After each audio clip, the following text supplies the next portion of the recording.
Good morning, everyone. Back in the studio today at 5 a.m.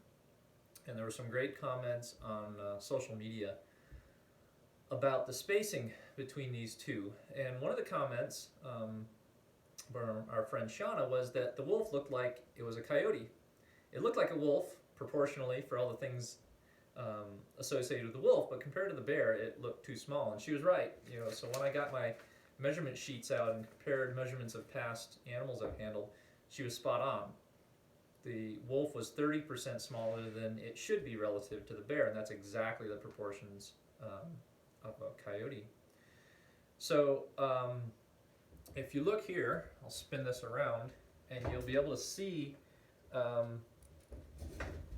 where I expanded the wolf.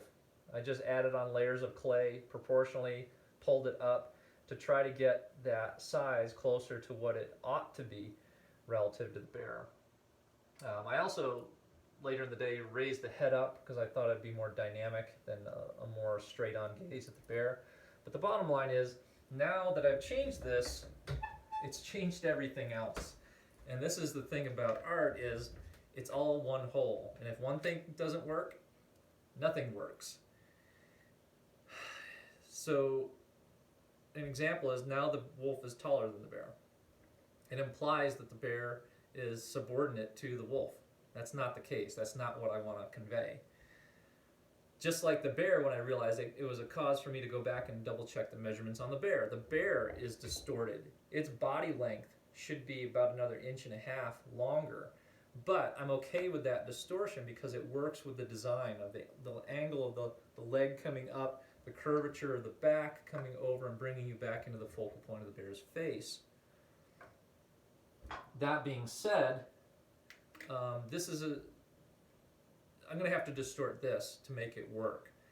And all those wonderful comments about the spacing between those two, that also is now changed. So even things you're happy with, once you get in with jockeying these different components, may completely change things you thought you were done with or had worked out. And so it pays not to get precious over one spot, because you may have to completely change everything to make the whole thing work. You see my dilemma. It's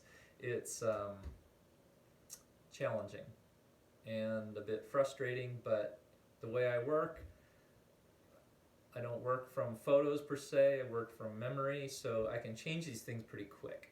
And that's just part of the deal, is changing them, trying them out. I may even put them in the computer, but these are the hoops we have to jump through in order to get something like this to work. So how will it turn out? Just stay tuned. Thanks for watching.